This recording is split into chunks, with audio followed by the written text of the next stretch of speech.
I've been kind of reflecting on a concept. I'm going to introduce it now and then read a couple of verses that kind of triggered something I've been reflecting on and learning about and thinking about, and then I'll talk more about it. Let me start off by saying I just graduated from college, and so of course I don't know what the heck I'm doing with my life. Of course, like very few people do, it's super normal. But a certain aspect I've been struggling with is, are you supposed to, decide and know what you want and just go at it and,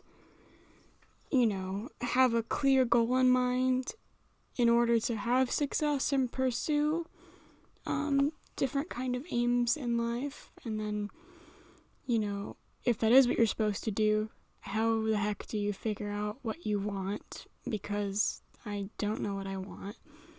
And then on the other side, if that's not what you're supposed to do, are you supposed to, just kind of be as good of a person as you can, make as many correct actions as you can, and are things just supposed to find you? Like, is the right thing for you going to come into your life and you have to recognize it and accept it? Or do you have to have a goal and work at it really, really, really damn hard and hope that things are going to be okay? Both of them kind of make sense from obviously way different perspectives, but I'm a fairly logical person, but I'm also an artist, so I get the rational side and I also get the intuitive emotional side, and they both have fairly equal weight in my perspective, and so it's hard for me to just pick one and figure out what the fuck I'm doing. Excuse my language. I have a meditative practice, which I recommend for everybody it doesn't have to be spiritual or anything, just at the very, base level for reducing stress. I have chronic anxiety, and I haven't been practicing super regularly over the past few years, but I have been meditating, and it has helped regulate my anxiety. And of course, when you meditate for a while, you start learning about the philosophy behind different types of meditation and the different aims or focuses of the different schools of practice. And I've found that a lot of them, while having different sort of spiritual beliefs, a lot of them kind of talk about being and becoming as opposed to striving and sweating and suffering. So more like having kind of like the example I mentioned earlier, where you be the best person you can, you try to practice a positive lifestyle and things fall into place. So is that just what a bunch of monks who are ascetics cooped up away from society and don't know anything and don't know what they're talking about, is that just what they think? Because obviously, like, the economy can be cutthroat, it can be really competitive, and you wonder if I'm not acting like that, am I ever gonna get ahead in life? Am I gonna be okay? But then when you act like that, sometimes, at least for me and other people I know personally, it kind of disagrees with their inner moral compass. Like, that's not the way we're supposed to be. That's not the kind of attitude that we're supposed to be having when we take actions. So I'm gonna stop rambling. I feel like after I read this, I can collect my thoughts a little bit better. It's easier for me to write out my thoughts than just talk like I am now. So here's verse 63. This obviously is taking a stance in this kind of conflict, this dualistic approach to life that I struggle with. So, act without acting on. Work without working at. Enter bountifulness when it is still insufficiency. Answer with kindness when faced with hostility. Begin a difficult task in its easy stage, because large problems grow from small ones. Begin a large task in its formative state, because complex issues originate from simple ones. But beware of those who promise quick and easy solutions. Accept problems as challenges. In this way, the sage accomplishes great tasks without ever having to struggle with them. Verse 64. This one's called timing. And the previous was the secrets of getting things done. It is easy to hold what is still stable. It is easy to mold what is not yet formed. It is easy to shatter what is still fragile. It is easy to scatter what is yet light and small. Therefore, act now rather than wait. Get things done before it's too late. A huge tree that you can't get your arms around grows from a tiny seedling birth. A tower of 9 stories high rises from a small heap of earth. A 1,000-mile journey begins with one step. This is an ancient tale. Those who procrastinate and those who take premature actions fail. Those who interfere in processes disrupt them. Those who hold tightly to possessions lose everything. Wise people succeed because they never force an outcome. They never suffer a loss because they are not attached to anything.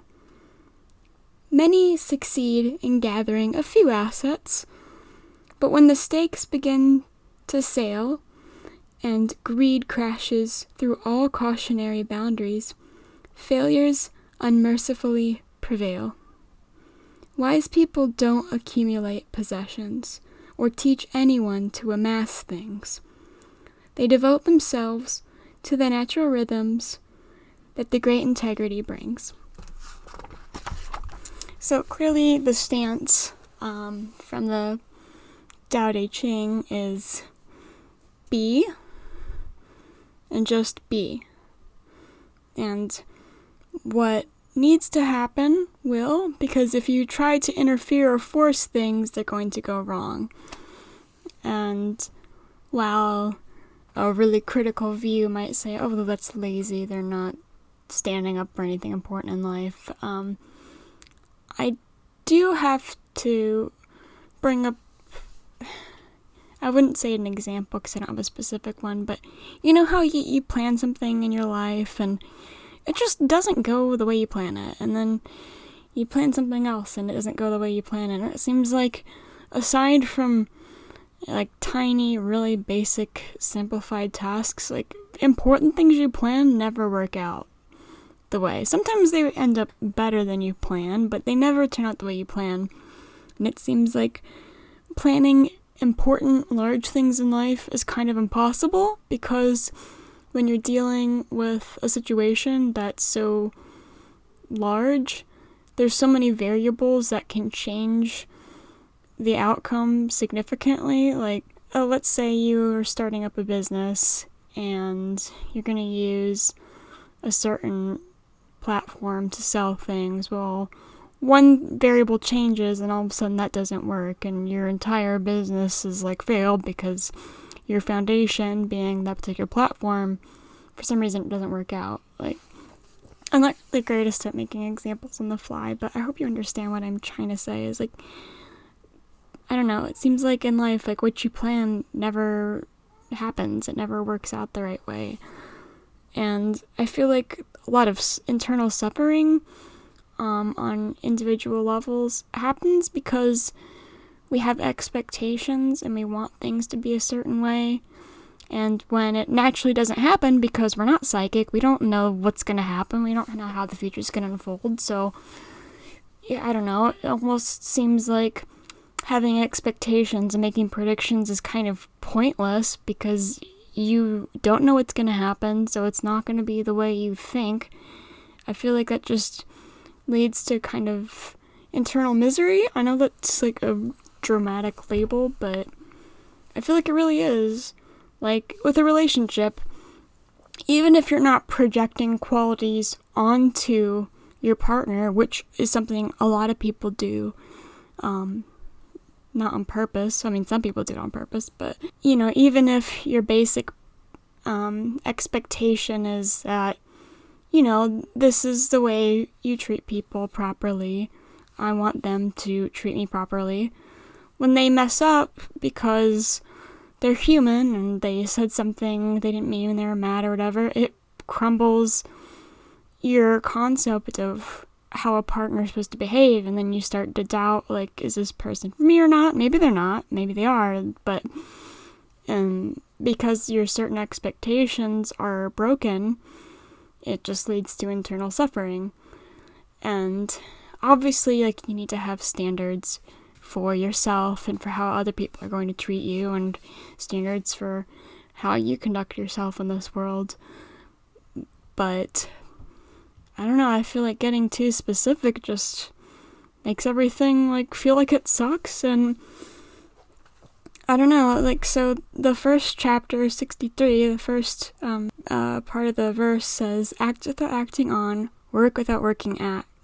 So obviously we live in a world with an economy, like, we have to work, we have to do things, but it seems like it's saying we should work because it's important, but our focus and goal shouldn't be expecting to get ahead or get rich or have a house like this or have this kind of car, go these places and do these things. And again, like, you shouldn't just not want anything nice for yourself, but I think maybe when we start getting specific, it starts causing issues for us. And again, it's like, that's how advertising works. It puts things in front of your face that you're supposed to want, and it's supposed to pull, like, that kind of need from inside you. So you spend your money and you buy whatever the thing is, and that's how so much of our economy works. And I get that, but I feel like it's not gratifying, it's not satisfying, it's just kind of empty. And I think that's why a lot of people are turning on to minimalism. Like, even if you're not extreme, like, I only have one pair of shoes, I have one shirt, even if you're not extreme, I think a lot of people are kind of paring down and realizing that their possessions are possessing them, and a lot of things that we're told to expect or to want and need just bring us suffering. I think that's why the whole Marie Kondo thing really took off, and why thrift stores are getting a huge influx of donations, because people are realizing how good it feels to just be without, to just act without having an aim or a goal, to not take on more than we really need. And of course, like, getting yourself something nice isn't the end of the world, and it's not evil or anything, but when you buy stuff because you're bored, you buy stuff because you're sad, you buy stuff because, oh, well, it's a special occasion, that's just what you do, or you buy stuff because, oh, like, it's a nice day, like, I should, put the cherry on top of this day and get myself this thing. Like, I don't know, I feel like a lot of us spend our time and our money with that kind of attitude, and I think it's pointless. And I didn't used to feel that way. I used to actually have, like, I still am always thinking I have too much stuff, and I'm still always purging my possessions, but I used to have a crazy amount of things. I remember one day I counted, I had 40 pairs of shoes when I was in high school. 40, like 40, that's obscene. Nobody needs 40 fucking pairs of shoes. Like, and I didn't even pay for most of it, or if I did, like, I thrift stuff a lot because I like to upcycle, so I justify, like, oh, it doesn't cost that much, so I'm just gonna buy this. And I don't know, and it would go to trinkets, jewelry, art supplies, upcycled furniture I would find on the side of the road for free. Like, it doesn't even matter what it is, it just, if it was available and I could justify taking it, I would just have it. And it would just clutter up my room, and I don't know, I remember one year in college, I got rid of 6 trash bags worth of clothes, and I still had so much. I couldn't even move comfortably into my next apartment. It still took me so many trips to move all my clothes and all my stuff.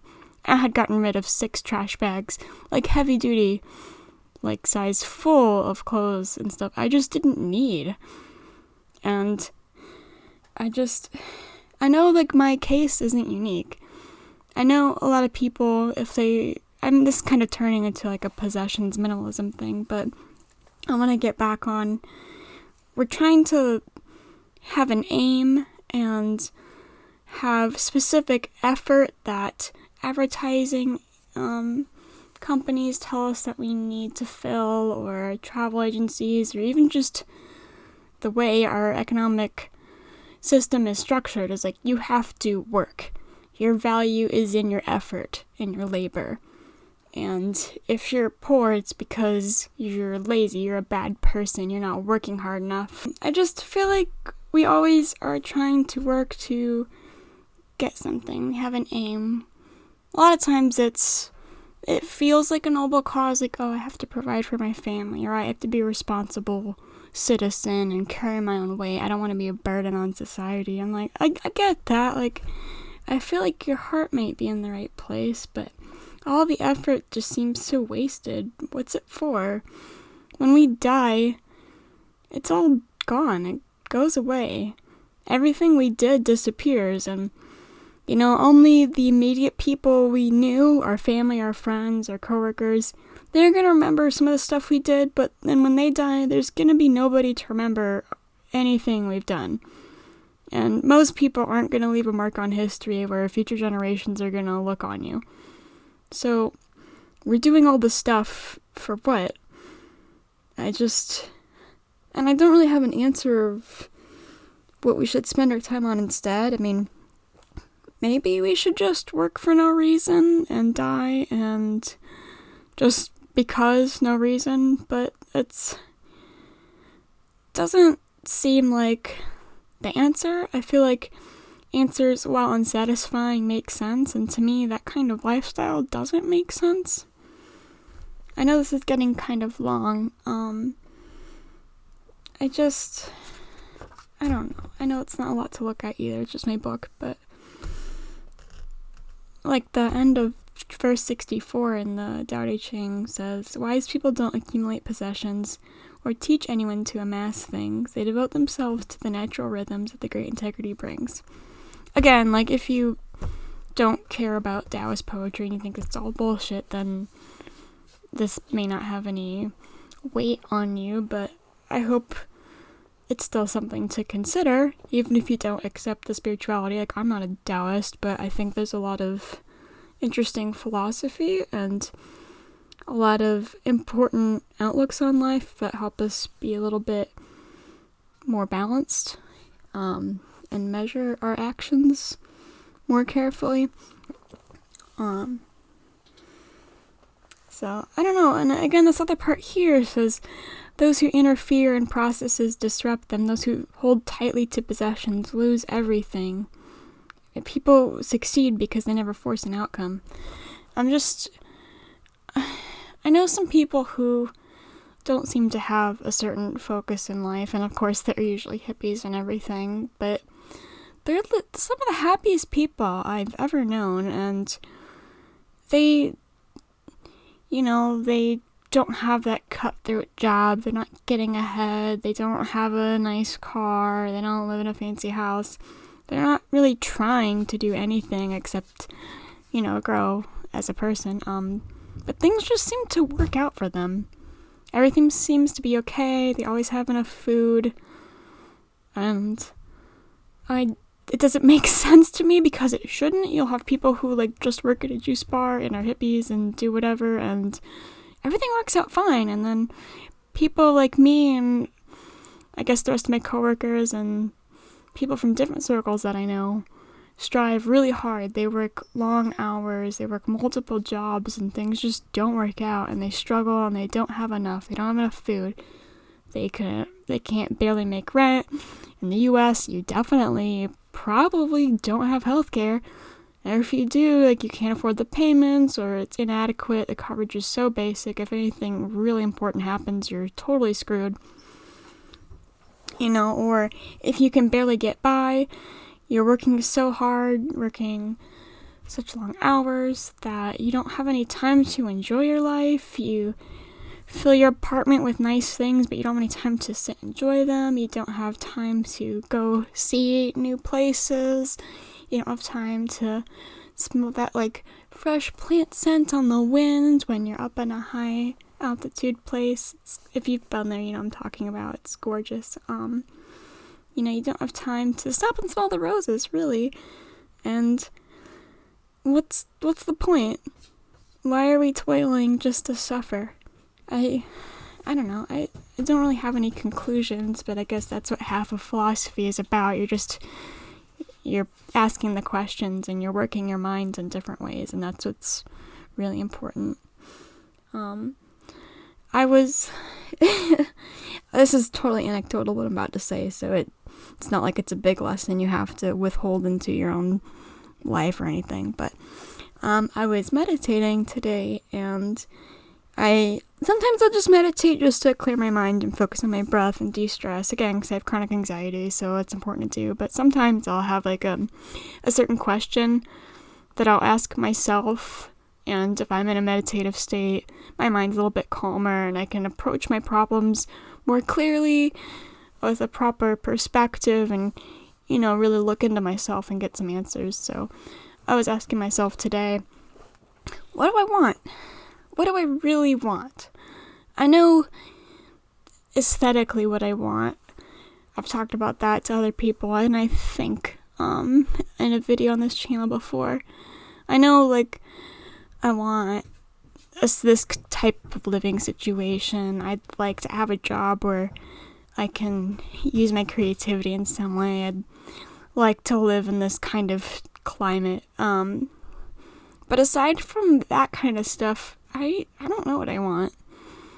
And I feel like something's wrong with me for not knowing what I want, because how can you meet a goal if you don't have a goal? You know what I mean? How can I land that great job if I have no idea what kind of field I'm working in? I mean, obviously I want to do something creative, but those kinds of projects usually take a long time to be fruitful, and are usually something you have on the side until they start being successful enough to you drop your regular job and make that your full-time. So I've just been wondering, like, is something wrong with me? Why don't I know what I want to do? Like, I've lived in several different states. I've lived in multiple cities. I've met lots of different people, tried different foods, had lots of experiences, and I still don't know what the heck I want. And of course, like, I'm not expecting to, like, have a grand design for my life and know all the answers for that or anything in that kind of area, but just a loose sense of what I want I don't have. And other people around me do, and they have goals and they work towards them, and I don't. And I'm not lazy. I'm a really hard worker, and I know I'm smart, but I don't know where or how to apply myself. Aside from, obviously, like, if I'm on my shift, I'll apply myself there, but in a kind of a larger picture sense, I have no idea. And so I was meditating on this, and I just kept getting nothing. I kept just getting blanks. Don't know. And then something told me, it was probably just myself, but it said, why do you think you have to know what you want? And I said, what do you mean you can't meet a goal if you don't have a goal? And me asked myself again, why do you think you have to know what you want? And, well, aside from the same response I just gave, I didn't have one. So I just sat there and I asked probably 40 times more, like, what do I want? What am I doing? What do I want? What do I want? And it just said again, like, why do you have to know what you want to do? And I started thinking maybe it's less that I need to know what I want to do, but more that I definitely know what I don't like. I mean, most people, that's pretty clear. They'll send you the strongest signals. I don't want to make decisions in my life out of aversion for things. So I don't want to have a job where I'm outside being a door-to-door traveling salesman. That would be awful. But I don't want to make job decisions just because, oh, is that traveling salesman? No? Okay. Because that, to me, is, first of all, not very productive because it still leaves too much broad and open. But also, it seems to be fueled by negativity instead of striving towards a goal, the whole what do I want kind of thing. And I feel like that's not a positive mindset to have.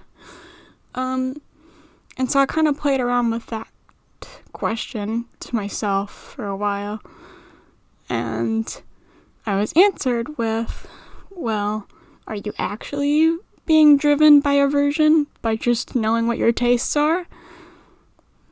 Is that really what you're doing? And I thought, okay, when I'm looking at job applications or whatever, am I specifically going, oh, is that this kind of thing that I hate? No? Awesome. Like, no, I'm not doing that. And I think people usually don't. You're like, oh, could I see myself doing this? Like, it's kind of open and different, and you try to be positive. It's really hard to be positive, especially when your economy has limited types of jobs available to you. But I answered myself, no, I don't think I'm actually being driven by aversion. And then I asked myself, why would I even think that's what I'm doing? And then I realized, well, I'm hard on myself all the time. I want myself to succeed and do really well, because, you should. So, if you're trying really hard to focus on doing what's right, you might be afraid that your motivations are bad, or afraid that you're focusing what's wrong. But if that really is your motivation, is to do what's right, that's your goal, you're probably not doing that negative thing anyway, if you care about it so much. And then I realized that, and I kind of chilled out a little bit. And then again, I went back to the question, what do I want? And I kind of had to answer, well, I want to know what I want. I think that's the biggest drive in my life right now, is because I'm in my mid-20s, I just graduated college. Let me give you another list of details about my life. But I think my main goal or focus, or the main thing I've been seeking for a while, is just to know what I'm seeking, which is redundant and will lead you in a circle. And then when I realized, okay, aside from wanting to know what I want to know, because that's obvious, that's the question I'm asked, is there anything else? And I think aside from satisfying your basic primordial needs, like food, shelter, obvious stuff, the answer was no. I don't want anything. And I had to ask myself, is there something wrong with me for not wanting anything? Am I undriven? Am I lazy? Is there a flaw in my character, my personality? No, there's not. So, it's okay, it's not bad that I don't want anything. Could I even go so far as to say that it's a positive? It's good that I don't want anything? And I think yes. I think while I've been kind of fearful that I'm not going to end up ahead in life, I'm going to fall behind, or things aren't going to work out super great for me because I don't have a goal, so I can't reach a goal. I think instead of having that mindset, I should shift my perspective to, okay, I don't want anything, so that leaves me open to so many possibilities in life. Things are so much more open because I'm not limiting myself based to a couple, strong overriding desires. So while obviously we all have our likes and dislikes, we all have our aversions to, oh my god, I could not be a traveling door-to-door salesman. Aside from basic things that are really just foundations of our personality and things that help develop our character and the kind of choices we make, aside from those kinds of building blocks of our personality and what makes us individuals, I don't want anything. And that's okay. And instead of it being a bad thing, instead of it being a problem that I have to fix, because I really like fixing problems, I really like feeling smart, I like feeling like I can put things together, that I have the solution. It makes me feel satisfied and fulfilled as a person. We all have our different things, but that's mine. I realized that I'm not a problem to fix. I am not my own issue. Obviously, we have our own issues individually, but those are more incidental. There's nothing wrong with me for being open and neutral as I approach life. And in fact, not only is it not negative and there's nothing wrong with me, it's actually a positive. And I can take situations as they come to me. I can find myself, as a cliche phrase goes. I can just experience life as it comes, day by day, and make my yes and no choices in the moment. And that's okay. And not only is it okay, that's good. It's good for me. And I can finally have peace about, hey, I don't know what the fuck I'm doing. I don't know where I'm going. I don't know what I'm doing now that I graduated. I don't know where I'm going to live. I don't know what kind of job I'm going to have. I don't know what kind of people I'm going to meet. I don't know what I'm doing or where I'm going. But that's not only okay, that's good. Because I get to approach each moment with innocent eyes, with a clear start, something fresh and open and new. And now, not only can I just experience things openly, I can have a resolve in myself that maybe I don't know what I want, but I know who I am. And I know it's important to me. And that's going to make each of those many, many new choices I'm going to have to make a lot easier. I know this was a super long recording, and I did this more for me than anything, because it's really therapeutic to get your thoughts out and work through them. And as you can compare the beginning of the recording to now, my thoughts are a lot more organized than they were. So if you made it this far, congratulations! I have no prize for you, but hopefully this resonated with you in some way and maybe even helped you. Hopefully. Yep, that's all I've got for now.